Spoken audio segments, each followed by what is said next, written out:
Okay, so first thing is the biggest fitna, which is a testing period in history, is associated with Dajjal. It's reported in Sahih Muslim 809a that whoever knows the first 10 verses of Surah Al-Kahf will be protected from Dajjal. And if you don't know, Surah Al-Kahf is 18th surah and the first 10 verses are as follows. All praise is due to Allah who has sent down upon his servant the book and has not made therein any deviance. He has made it straight to warn of severe punishment from him and to give good tidings to the believers who do righteous deeds that they will have a good reward, in which they will remain forever, and to warn those who say Allah has taken a son. They have no knowledge of it, nor had their fathers. Grave is the word that comes out of their mouths. They speak not except a lie. Then perhaps you would kill yourself through grief over them, O Muhammad, if they do not believe in this message and out of sorrow. Indeed, we have made that which is on earth adornment for it, that we may test them as to which of them is best indeed. And indeed, we will make that which is upon it into a barren ground. Or have you thought that the companions of the cave and the inscription were among our signs a wonder? Mention when the youths retreated to the cave and said, Our Lord grant us from yourself mercy and prepare us from our affair right guidance. Dajjal will also be blind with one eye, and the Prophet Muhammad referred to Dajjal as Al-Awar, which means blind with one eye. The Prophet Muhammad also said that Dajjal's right eye would look like a floating grape and his left eye will be defective in some way also. When it comes to the Dajjal's hair, it's cited in the Sahih al-Bukhari 3439 as well as in Ibn Majah 4071, which are collections of Islamic traditions. It says that the Prophet Muhammad narrated a fact about Dajjal's appearance, that he will have very curly hair as well as he'll have lots of hair. I think of Medusa when I hear lots of hair and like crazy looking eyes. The Prophet Muhammad also said that the word kafir would be written on his eyebrows and forehead, and a believer of Allah can spot this easily. This is cited in Sahih Muslim 2933b. And in Sahih Muslim 2934b, it is stated that even an uneducated person would be able to see this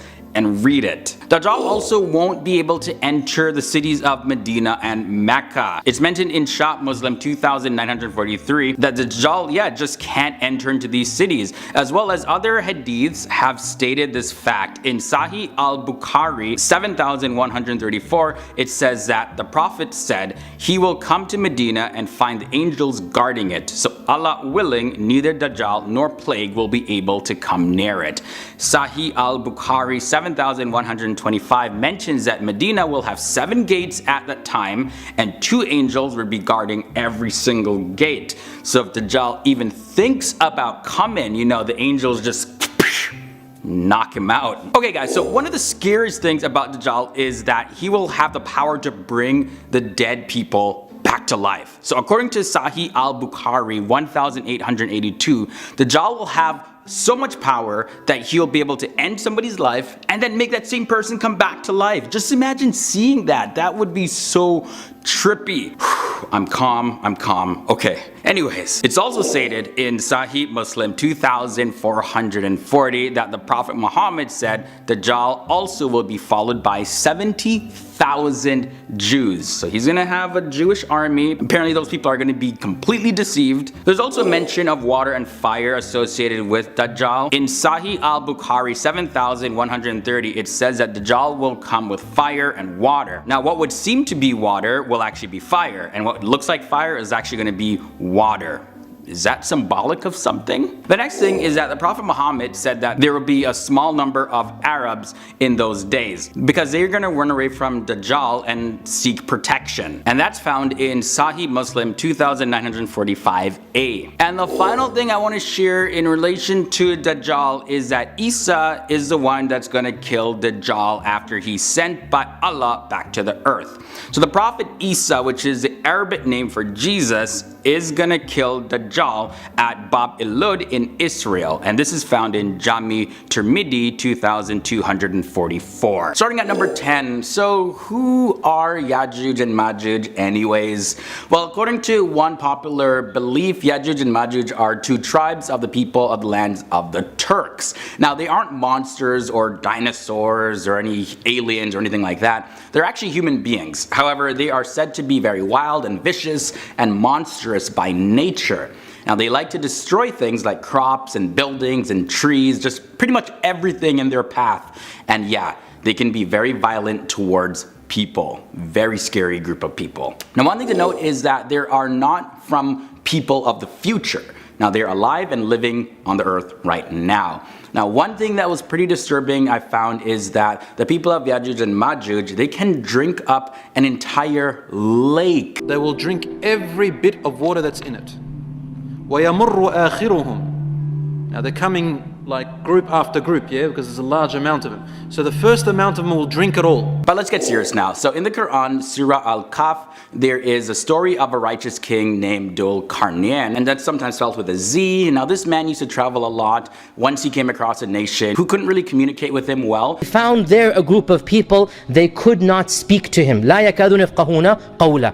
What this means is they were cut off from all civilization. But they did manage to communicate. They had a complaint that there were some people known as Yajuj and Majuj who kept causing destruction to their land, and they asked Dhul Qarnayn to help them out, and they said, "Oh Dhul Qarnayn, indeed Gog and Magog are great corruptors in the land, so may we assign for you an expenditure that you might make between us and them a barrier," and that's in Surah 18 verse 94. So Dhul Qarnayn, he made a barrier between two mountains, which to this day has blocked the way for Yajuj and Majuj to come out. So they said to Dhul Qarnayn that Yajuj and Majuj are causing a lot of evil on this earth. So this means that this tribe and Yajuj and Majuj were interacting with one another. So Yajuj and Majuj are causing evil. There's also some mystery around who this Dhul Qarnayn actually is. Now the name Dhul Qarnayn translates to he of the two horns in English, and he is most popularly believed to be Alexander the Great. However, some scholars disagree with this. Now some Muslim scholars, including those from the classical era, they have taken on another view which is in line with many modern Muslim scholars who identify him as Cyrus the Great. And this is according to Imam Majuj, who was a famous Pakistani Muslim imam, philosopher, as well as a journalist. Now other scholars have been in favor of identifying Dhul Qarnayn as Darius the Great. So whole lot of different interpretations of who this guy actually is.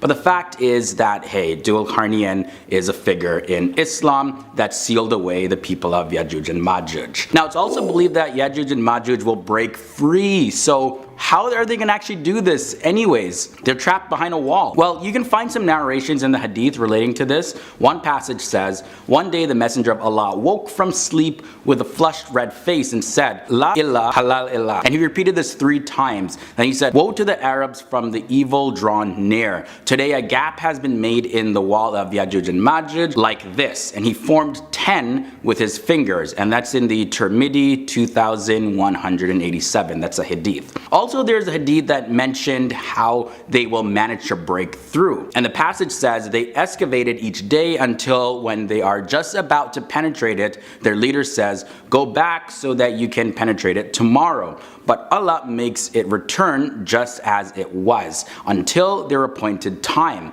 when Allah ordains to send them upon the people, and their leader says, go back so you can penetrate it tomorrow if Allah wills. So he makes this exception, and that's found in the Tirmidhi 3153. Alright, now speaking more specifically about the wall or the barrier that's blocked Yajuj and Majuj, thousands of years ago the tribes of Yajuj and Majuj were imprisoned behind an iron wall built by Dhul Qarnayn, and many sources stress that this wall was made of iron, and we all know trying to penetrate iron, that's not going to happen easily. But in any case, over the years, many different opinions have been expressed as to the location of of this iron wall. And it's believed to be the Great Wall of China, which was built by the Chinese king Fogfor. Also, another belief is that it's a wall in Central Asia near Bukhara and Termiz in a place called Derbent. And there's another belief that says that the wall is in the region of Caucasus. Now let's talk a little bit about the coming out of Yajuj and Majuj, because this is a major sign in the end times in Islam. So after Isa, Jesus will kill Dajjal, the Antichrist, and Allah will inform him of the coming of Yajuj and Majuj and order him to seek refuge in the mountain with the believers. As Yajuj and Majuj will swarm in the land and keep causing destruction down the mountain, the believers will find it harder and harder to find food and water to survive. And you can find that passage in Riyadh al-Salihin B19 number 1. Another passage says this: the Prophet also told us how arrogant they will become at their success. They shoot their arrows into the heavens, so they returned and died with blood, and they say crudely and arrogantly, we vanquish those in the earth, let us dominate the inhabitants of the heavens. And that's found in the Tirmidhi 3153. Also, another hadith passage says the Prophet is also reported to have said, Yajuj and Majuj are sons of Adam. If they were allowed to come out, they would cause mischief and ruin people's lives, and not one of them would die before leaving behind 1,000 or more of his offspring. And you can also find that in the hadith. Now, on top of being a major sign of the end in Islam, the Quran tells us how the end of the world will actually be signaled with the release of Yajuj and Majuj from behind the wall. The destruction will happen by God in a single day, and that would signal the day of resurrection. So, this is like the final event. So remember the hadith, which are the recordings of the Prophet Muhammad that I mentioned, that said that they dig under the wall every night, they try to escape, only to find that every single morning it's restored by Allah. Well, only at a specific appointed time will Allah allow the wall to actually collapse, and that will free Yajuj and Majuj. So this is why Muslims view the belief and understanding of Yajuj and Majuj as something that's very crucial and extremely important to their faith. And the final thing I want to share with you is, we know there's going to be the destruction, but how will the destruction of Yajuj and Majuj actually happen? Well, it's said that Isa, or Jesus, will make a dua, which is making a request through prayer to Allah to destroy them. And Allah will send insects which will attach onto their necks, and they will all die. And that's in the Riyadh al-Salihin B19 number 1. And their final destruction will be the hellfire because of how they continually lived on earth. Another passage says, the messenger of Allah said, Allah the high and glorious would say, O Adam, I and he would say, at thy service and at thy beck and call. Or Lord, the good in thy hand, Allah would say, bring forth the group of the denizens of fire. And he, Adam, would say, and it would then be said, there are out of every 1,999. It is at this juncture that every child would become white-haired and every pregnant woman would abort, and you would see people in a state of intoxication, and they would not be in fact intoxicated, but grievous will be the torment of Allah. The companions became sad upon hearing this, and they asked the Prophet, Messenger of Allah, who amongst us would be that unfortunate person who would be doomed to hell? And he said, good tidings for you, Yajuj and Majuj will be those thousands who would be denizens of hell, and a person selected for paradise would be amongst you. And that's found in the Hadith, Muslim 222. So let's start off. Fact number 10, who is the devil in Islam anyways? Well, the Arabic term shaitan means adversary, and it's like the English word Satan, and it's used in the Quran in both the singular as well as the plural, and it's often interchangeable with Iblis, who is considered to be a particular Satan or devil. That's like the proper name for him. And because of the disobedience that Iblis portrayed to God, God ejected him from having access to heaven and among the angels and all of that. And we're gonna get a lot more into that in this episode. But this particular figure, Iblis, he tempts Adam and Eve to disobey God. And in that story, he's referred to as Shaitan. Also, sometimes he's referred to as a jinn, giving rise to a lot of different understanding and interpretation about the nature of Satan, aka Iblis, like what's really going on here. But by the way, we're gonna also get more into that later in this episode. But that's just an introduction of who the devil is inside the religion of Islam. Let's move on now to fact number 9. Iblis, as he's called, was also part of God's creation. You can find that in the Quran, Surah 15, verses 27. And it explains that before God created man out of clay from the earth, he created the jinn race. Yeah, specifically it says the jinn race was created from the fire of the Simum. And Simum it's like a desert sandstorm kind of wind. So the idea that the jinn were created by God is also found in the Quran. You can find that in Surah 6 verses 100 and Surah 55 verses 15. Now for Iblis, he was created before Adam and Eve, and he was also present at the time of Adam's creation. And you can find that in Surah 15 verses 28 to 31. However, he wasn't present at the time that the heavens were created. Moving on now to fact number 8. So in the religion of Islam, Iblis, aka the devil, isn't the originator and creator of evil in the world. As he fulfills the role as being Satan, he's simply seen as a tempter who really likes to take advantage of the weakness of humanity, as well as the self-centeredness, the ego, all of that, and really tries to lead people to the path away from God. Next thing that I want to point out is though that angels, they are seen in the religion of Islam as being super loyal to God, and they bowed down to Adam when God told them to do so, but Iblis did not. So this brought up the question of Iblis, like, was he one of the angels or not? Yeah, and this is a pretty interesting point because this is where a lot of Islamic scholars actually disagree. But not just scholars, also Islamic commentators as well. They tend to disagree on this point. Not all of them, but just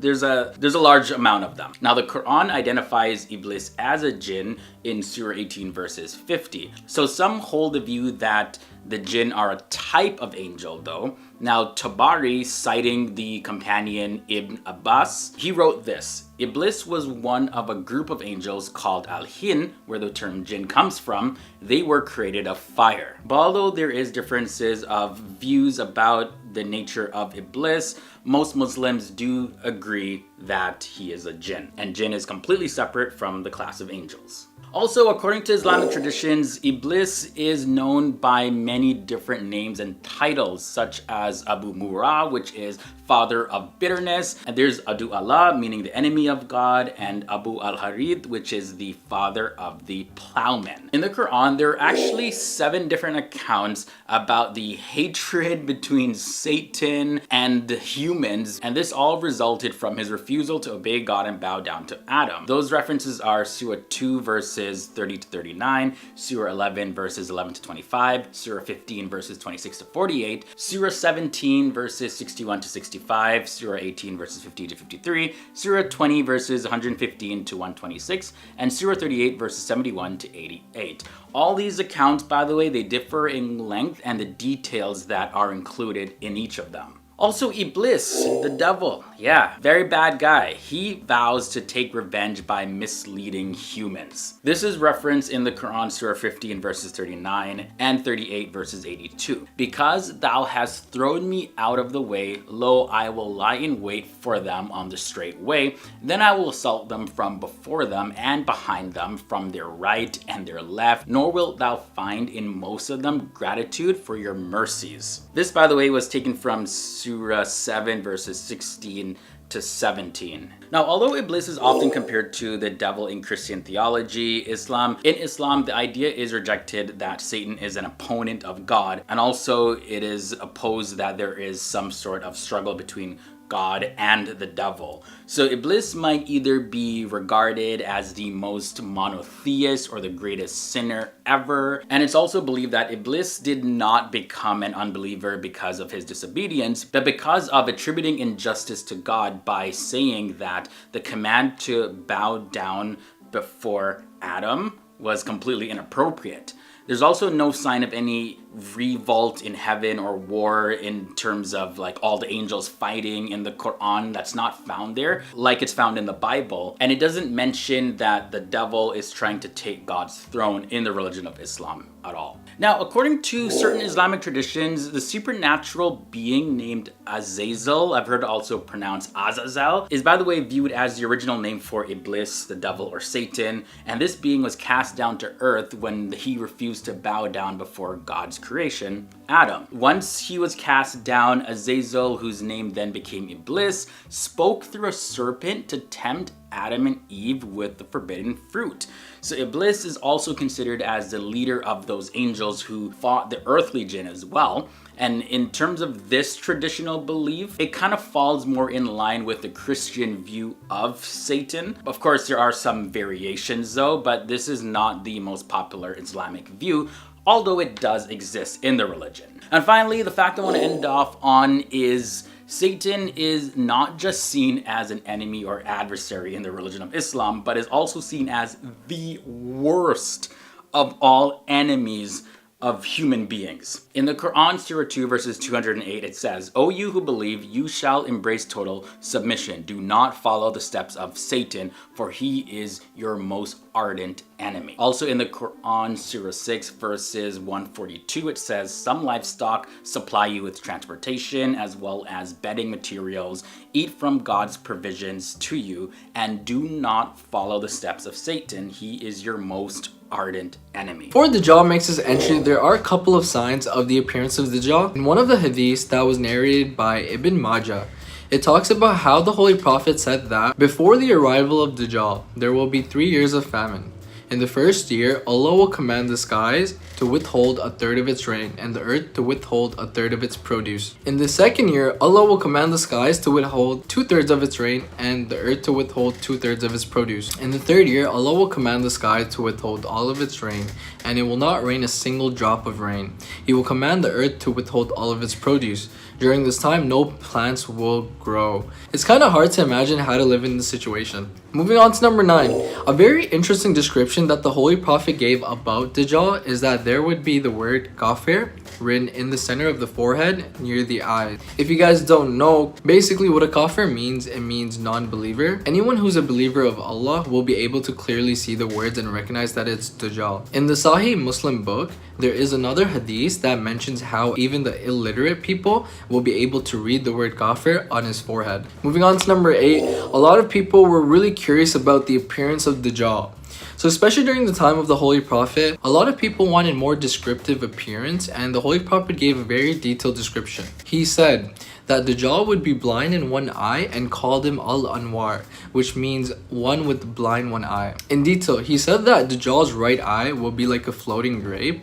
It'll be shaking, so it wouldn't be like in a fixed position. In a couple of hadiths, the Holy Prophet gave a small description of Dajjal's hair. In Sahih Bukhari as well as Sunnah Ibn Majah, which are the books containing Islamic tradition and hadiths, it says that the Holy Prophet described Dajjal's hair to be long and curly, so thick that it'll pretty much look like snakes hanging from his head. Isn't that interesting? So one of the scariest things, but yet one of the most interesting things about Dajjal is the fact that he has the power to bring anyone back from the dead. One of the hadiths that was narrated by Abu Sa'id al-Khudri in Sahih Bukhari 1882, it mentions how a man will walk up to him and Dajjal will ask the people that, "If I kill this man and bring him back to life, will you doubt my claims?" And so it says that he will be killing the man and bringing him back to life and trying to get more people to believe that he's the Messiah. Number 5.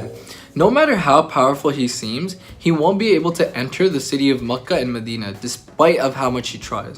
This is mentioned in a couple of hadiths. So in the Sahih Bukhari 7134, it says that the Holy Prophet said, "Dajjal will come to Medina and find the angels guarding it. So Allah is willing, neither Dajjal nor plague will be able to come near it." There was another hadith that I found in Sahih al-Bukhari 7125 that mentions how there will be 2 angels guarding each of the 7 gates of Medina. So moving on to number 4, it was reported that Dajjal will have something to do with water and fire. In the Sahih al-Bukhari 7130, it mentions that whatever seems like water will actually seem like fire, and in the same way, whatever seems like fire will seem like cold water. So moving on to number 3. So Dajjal is basically the biggest fitna in history. In short, basically what fitna means is it's an Arabic word for a testing period. It mentions in Sahih Muslim 809a that if anyone learns by heart the 10 verses of the Surah Al-Kahf, then they will be protected from Dajjal.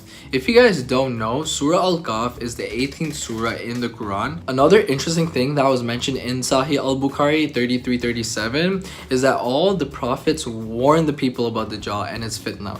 Because he's the biggest fitna, a lot of people actually pray that, you know, they never encounter this guy. Moving on to number 2, it is also stated in the Sahih Muslim 2944 that the Holy Prophet, Prophet Muhammad, peace be upon him, said that Dajjal will be followed by 70,000 Jews.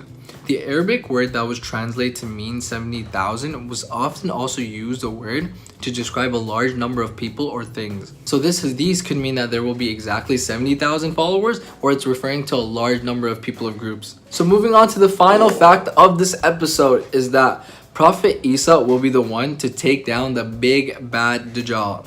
So Prophet Isa, who's also known as Jesus in Christianity, will be the one to kill Dajjal at Bab-e-Lud, which is in Israel. And this was mentioned in Jami al-Tirmidhi 2244.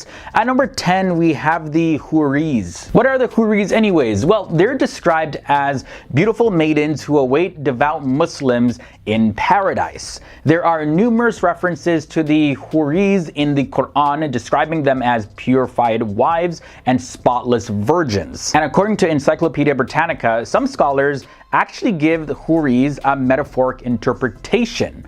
It also has been suggested that the Prophet Muhammad actually reinterpreted angels that he saw in pictures of Christian paradise as being Houris. Moving on to number 9, we gotta look at Buraq next. Buraq is a creature in Islamic tradition that is said to be a mode of transportation for certain prophets. Most notably in the Hadith, we see accounts about the Isra and Miraj, and they state that Buraq carried the Islamic prophet Muhammad from Mecca to Jerusalem and up into the heavens and back in the same night.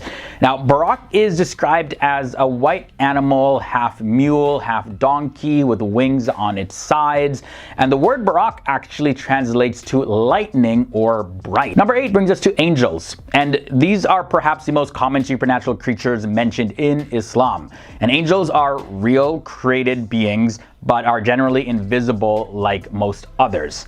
They are not divine or semi-divine. Also, they aren't to be worshipped at all. They're just created beings. And angels, by nature, they submit to God and carry out his command without any question. Whatever God says to do, they just do it.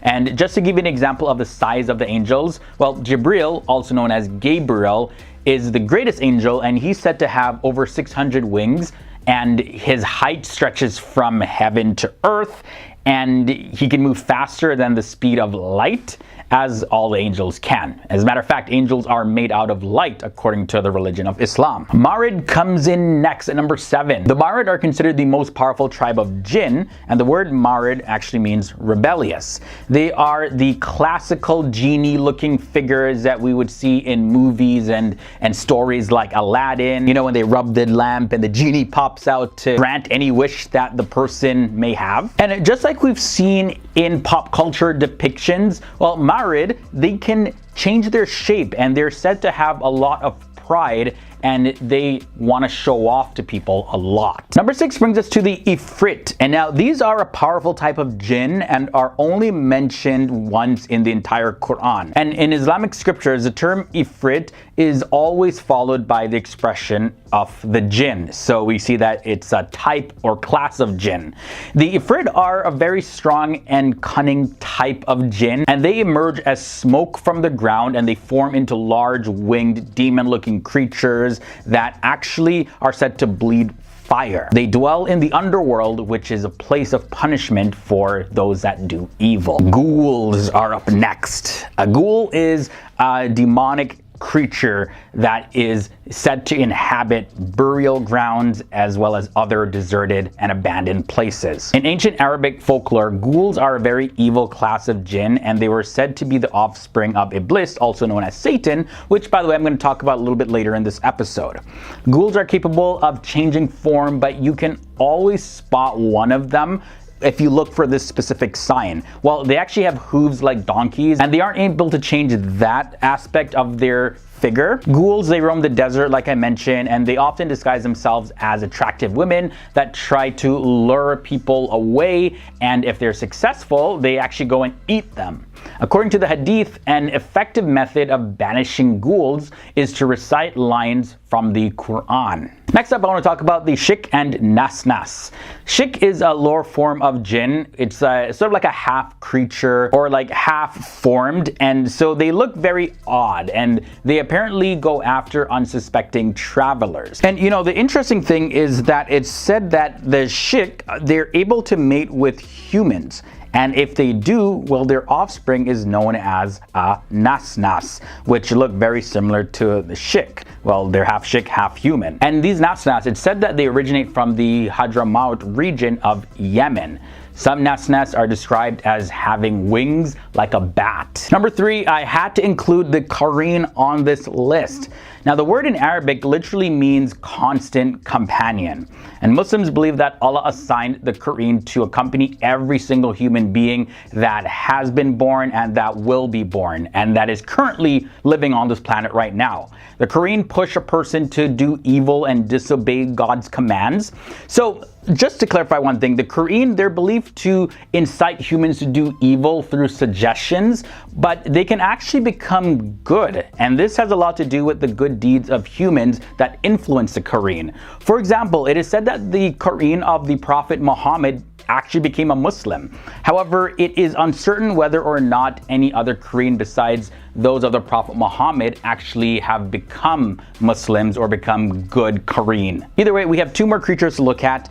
And number 2 leads us to the Dabba, also known as the beast of the earth. Before the end of time, there's going to be a beast that will come out from the earth, and this beast will tell the world to recognize Allah as the only God that exists. Now, the beast will wear what is known as the Ring of Solomon and carry the rod of Moses. Also, those who reject the message of the beast will have the word infidel written on their foreheads. Now, once the beast appears, it's not going to matter if a disbeliever then becomes a believer, because the time for you choosing your destiny, it's going to be gone. And this is according to a hadith narrated by Abu Hurairah. Now, in the Quran, it says this: "And when the word is fulfilled concerning them, we shall bring forth a Dabba from the earth to speak unto them, because mankind had no faith in our revelation." And that's found in Surah 27 verses 82. So this beast, by the way, is actually going to audibly speak to people. That's going to be a big surprise. And number 1 leads us to Iblis. Like I mentioned, Iblis was coming up in this episode. And Iblis in Islam is the personal name of the devil, which is the counterpart of the Jewish and Christian Satan. At the time of creation of the human beings, God ordered all of the angels to bow down before Adam. But Iblis was living amongst the angels, and he refused to bow down because he was made of fire. He's, by the way, a jinn in Islam, not an angel. So he's made of fire, and he was like, no, I'm not bowing down to somebody that is not superior to me. I'm sorry. And because he acted so prideful and disobeyed a clear command of God, God threw Iblis out of heaven, and that was his punishment. But his ultimate punishment is postponed until the day of judgment. And Iblis, who became the ruler of the jinn, referred to as the shaitan, tempt people to do evil and has become the ultimate enemy of all of humankind.